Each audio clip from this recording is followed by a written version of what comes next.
The Book of Joshua, Chapter 2.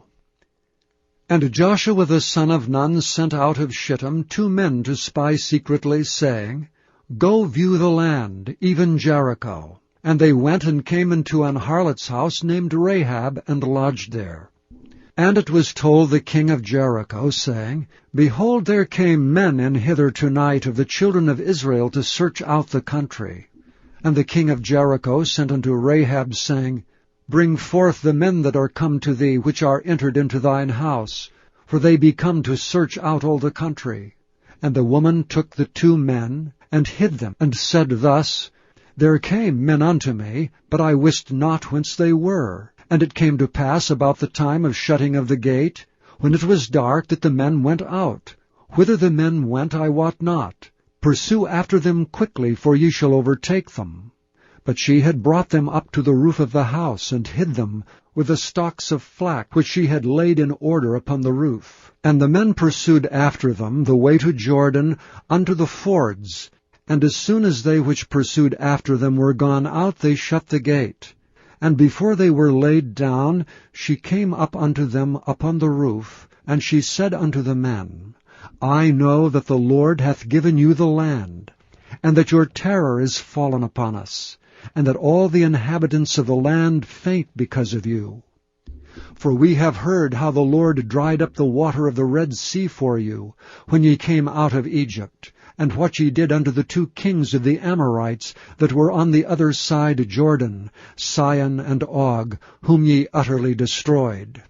And as soon as we had heard these things, our hearts did melt, neither did there remain any more courage in any man because of you. For the Lord your God, He is God in heaven above, and in earth beneath. Now therefore I pray you, swear unto me by the Lord, since I have showed you kindness, that ye will also show kindness unto my father's house, and give me a true token, and that ye will save alive my father and my mother and my brethren, and my sisters, and all that they have, and deliver our lives from death.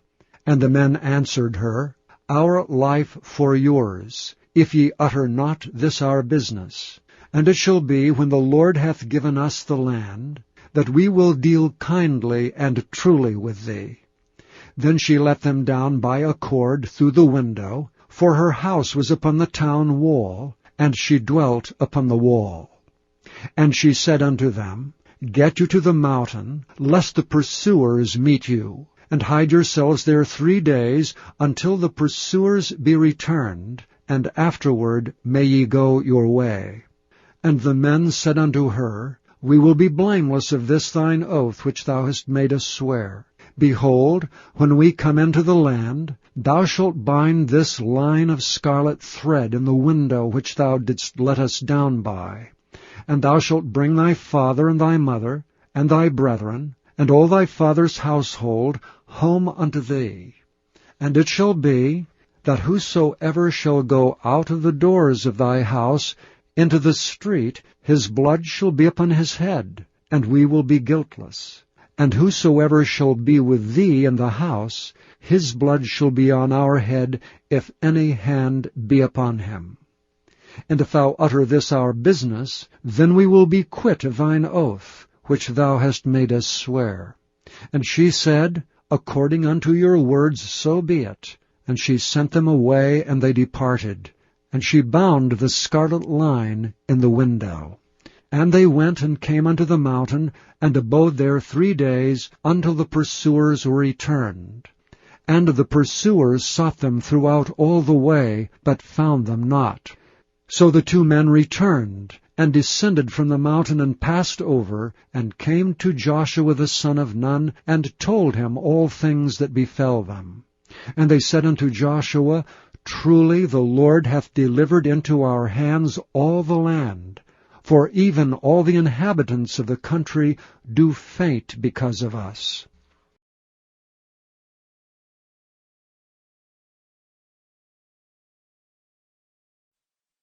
Thank you for listening to this recording of the King James Bible produced by Audio Scriptures International. Audio Scriptures International believes it is more important to spread the Word of God than to make a large profit. Please feel free to make copies of these recordings and distribute them freely so long as you adhere to the following guidelines. First, you may not charge any more than the cost to duplicate and send them. Secondly, you must make a complete copy of the recording, including this message. For commercial and fundraising distribution, please contact Audio Scriptures International for additional information.